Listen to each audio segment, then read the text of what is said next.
ജീവിതത്തിലെല്ലാം എപ്പോഴും നന്നായിരിക്കും എന്ന് നമുക്ക് പറയാൻ പറ്റില്ല.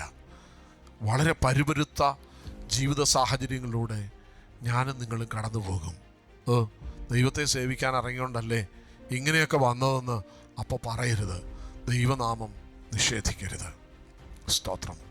പ്രാർത്ഥിക്കുന്നത് ഇനി എന്തിനാ പ്രാർത്ഥിക്കുന്നത്? അങ്ങനെ പറയരുത്. ദൈവത്തിന് സ്തോത്രം. ഫിലദൽഫിയയിലെ സഭ, അവർക്ക് അല്പമേ ശക്തിയുള്ളായിരുന്നു. ഈ അല്പശക്തി കൊണ്ട് വചനം കാത്തു. അവരുടെ ജീവിതത്തിൽ ഒത്തിരി പരുപരുത്ത അനുഭവങ്ങളുണ്ടായി, മുറിപ്പെടുത്തുന്ന സാഹചര്യങ്ങളുണ്ടായി. എന്നാൽ അവർ കർത്താവിനെ നിഷേധിച്ചില്ല. പ്രാർത്ഥിക്കുന്നത് മതിയാക്കിയില്ല.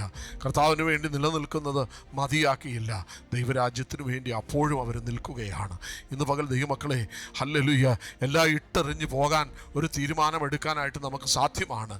പക്ഷേ ദൈവത്തിന് സ്തോത്രം, നിനക്കുള്ള ശക്തി കൊണ്ട് നീ അനുഭവിക്കുന്ന പരുപരുത്ത ജീവിത സാഹചര്യങ്ങളിൽ കർത്താവിനോട് ചേർന്ന് നിൽക്കാനും അവൻ്റെ നാമത്തിൻ്റെ സാക്ഷിയാകാനും നിനക്ക് കഴിഞ്ഞാൽ നിൻ്റെ മുമ്പിൽ വാതിലുകൾ തുറക്കപ്പെടും.